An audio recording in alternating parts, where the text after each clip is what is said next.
നോക്കൂ, ഇത് മമതാ ബാനർജിയുമായി നടത്തിയ ചർച്ചയുടെ അടിസ്ഥാനത്തിൽ ഉരുത്തിരിഞ്ഞ നാടകമല്ല. ഇത് യഥാർത്ഥത്തിൽ നടന്നിരിക്കുന്നത് പാലക്കാട് ഉപതെരഞ്ഞെടുപ്പിന് ശേഷം ജീവൻ നഷ്ടപ്പെട്ട് മരണശയ്യയിൽ കിടന്ന PV അൻവറിനെ ഇപ്പോൾ പിണറായി വിജയൻ്റെ ഒരു കേസുമായി ബന്ധപ്പെട്ട്, അല്ലെങ്കിൽ ഫോറസ്റ്റ് കേസുമായി ബന്ധപ്പെട്ട് അദ്ദേഹത്തിന് പുതിയൊരു ജീവൻ കിട്ടി. ആ ജീവനിൽ കടിച്ചു തൂങ്ങി പിടിച്ച് അദ്ദേഹം കയറി വരുന്ന സാഹചര്യത്തിലാണ് ഈ സംഭവ വികാസങ്ങളൊക്കെ ഇപ്പോൾ ഉണ്ടായിരിക്കുന്നത്. നമുക്ക് എല്ലാവർക്കും അറിയാവുന്നതാണ്. ഞാൻ നേരത്തെ ഇതിൻ്റെ വിശദീകരണങ്ങളൊക്കെ നേരത്തെ ഇവിടെ പറഞ്ഞതാണ്. അവിടെ അദ്ദേഹം സമീപിച്ചത് മുസ്ലിം ലീഗിൻ്റെ നേതാക്കന്മാർ ഇദ്ദേഹത്തെ അനുകൂലിച്ച് സപ്പോർട്ട് ചെയ്യുന്നു. അത് കഴിഞ്ഞിട്ട് കോൺഗ്രസിൻ്റെ നേതാക്കന്മാർ ഇദ്ദേഹത്തിനെ അറസ്റ്റിനെതിരെ പ്രതികരിക്കുന്നു. ഇതെല്ലാം ഒരു അന്തർ നാടകങ്ങളായിരുന്നു. ഇതിൻ്റെ അടിസ്ഥാനത്തിൽ ഇവർ മുസ്ലിം ലീഗുമായി അദ്ദേഹം ചർച്ച നടത്തിയപ്പോൾ മുസ്ലിം ലീഗിലേക്ക് അദ്ദേഹത്തിനെ എടുക്കാൻ വേണ്ടി സാധിക്കില്ല എന്ന് മുസ്ലിം ലീഗ് കൃത്യമായി വ്യക്തമാക്കുകയും ചെയ്തു. രണ്ടാമത് കോൺഗ്രസിൻ്റെ നേതാക്കന്മാരുമായി ചർച്ച നടത്തി കോൺഗ്രസിലേക്ക് അദ്ദേഹത്തിനെ എടുക്കാൻ പറ്റില്ല എന്ന് കോൺഗ്രസിൻ്റെ നേതാക്കന്മാരും കൃത്യമായി ചർച്ച ചെയ്തു. അതിൻ്റെ അടിസ്ഥാനത്തിൽ അത് രേഖപ്പെടുത്തുകയും ചെയ്തു. അതിൻ്റെ അടിസ്ഥാനത്തിൽ അദ്ദേഹത്തിൻ്റെ അടുത്ത് പറഞ്ഞത്, നിങ്ങളൊരു കാര്യം ചെയ്യും, UDF-ഉമായി സഹകരിച്ച് നിൽക്കൂ, നിങ്ങൾക്കൊരു രാഷ്ട്രീയ പാർട്ടി വേണം. അങ്ങനെയാണ് PV അൻവർ ഓടി നടന്ന് കണ്ടുപിടിച്ചതാണ് ഇപ്പോൾ തൃണമൂൽ കോൺഗ്രസ് എന്ന് പറയുന്ന രാഷ്ട്രീയ പാർട്ടി.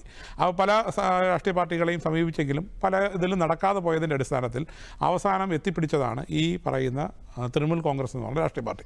അതിലേക്ക് ചേക്കേറിക്കൊണ്ട് UDF-ലേക്ക് പതുക്കെ കടന്നുകൂടാമെന്നുള്ളതാണ് അദ്ദേഹത്തിൻ്റെ ധാരണ. നിങ്ങളിപ്പോൾ അദ്ദേഹം മത്സരിക്കുന്നില്ല എന്നൊക്കെ അദ്ദേഹം എന്തെങ്കിലും കാര്യങ്ങൾ പറഞ്ഞതിൽ എന്തെങ്കിലും ഉറച്ചു ചെയ്തിട്ടുണ്ടോ ഇതുവരെയെങ്കിലും?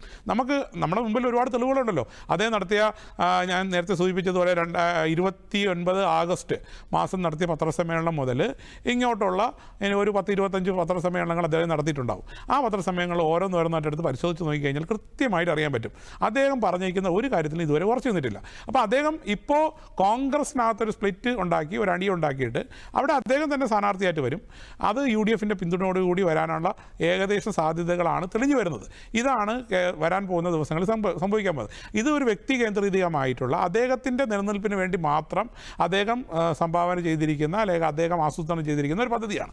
ആ പദ്ധതിക്കകത്തേക്ക് ഇപ്പോൾ UDF-നെ പതുക്കെ മെല്ലെ UDF-ൻ്റെ നേതാക്കന്മാരുടെ കാലെ പിടിച്ച് പ്രതിപക്ഷ നേതാവിൻ്റെ കേസുകൾ ഉന്നയിച്ച ആരോപണങ്ങൾക്ക് പിന്നോട്ട് പോയി ഈ കാര്യങ്ങളൊക്കെ നടത്തി അദ്ദേഹം പതുക്കെ UDF-ലേക്ക് ചേക്കാറാനുള്ള വലിയൊരു പരിശ്രമം കുറച്ച് നടത്തിക്കൊണ്ടിരിക്കുകയാണ്. ഇതിൻ്റെ ഭാഗമായിട്ടാണ് ഈ കാണുന്ന ഈ നാടകങ്ങളൊക്കെ രൂപപ്പെട്ടു വന്നിരിക്കുന്നത്. അപ്പോൾ അദ്ദേഹത്തിൻ്റെ ക്രെഡിബിലിറ്റി നഷ്ടപ്പെട്ടിരിക്കുന്നു എന്നുള്ള കാര്യമാണ് എനിക്ക് പറയാനുള്ളത്. കാരണം എന്ന് പറഞ്ഞു കഴിഞ്ഞാൽ അദ്ദേഹം ഉയർത്തിക്കൊണ്ടുവന്ന ആ വിഷയങ്ങൾ കേരളത്തിലെ പൊതുസമൂഹം ഏറ്റവും കൂടുതൽ ചർച്ച ചെയ്യാൻ ആഗ്രഹിക്കപ്പെട്ട, ഏറ്റവും കൂടുതൽ ആൾക്കാർ അത് വിശ്വസിച്ചിരുന്ന ഒരു വലിയ ആരോപണങ്ങളായിരുന്നു. ആ ആരോപണങ്ങളിൽ നിന്നും അദ്ദേഹം പിറകിലോട്ട് പോയി എന്നുള്ളതോടൊപ്പം തന്നെ ആ ആരോപണങ്ങൾക്ക് അടിയറ വെച്ചു എന്നുള്ള കാര്യമാണ് ഏറ്റവും വലിയ പ്രസക്തമായ കാര്യം. ഇത് നമ്മൾ ചർച്ച ചെയ്യുന്നില്ല. ഇതാണ് നമ്മൾ ചർച്ച ചെയ്യേണ്ട വിഷയം. എന്തുകൊണ്ട് പിണറായി വിജയനെതിരെ അല്ലെങ്കിൽ LDF-നെതിരെ നടത്തിയ ആ ആരോപണങ്ങൾക്കെതിരെ, അഴിമതിക്കെതിരെയാണ് അദ്ദേഹം പോരാടണമെങ്കിൽ അദ്ദേഹം ഇതൊക്കെ ഉയർത്തിപ്പിടിക്കണ്ടേ? VD സതീശനെതിരെ പറഞ്ഞ കാര്യങ്ങൾക്കതിൽ ഉറച്ചു നിൽക്കണ്ടേ? അതല്ലേ വേണ്ടത്?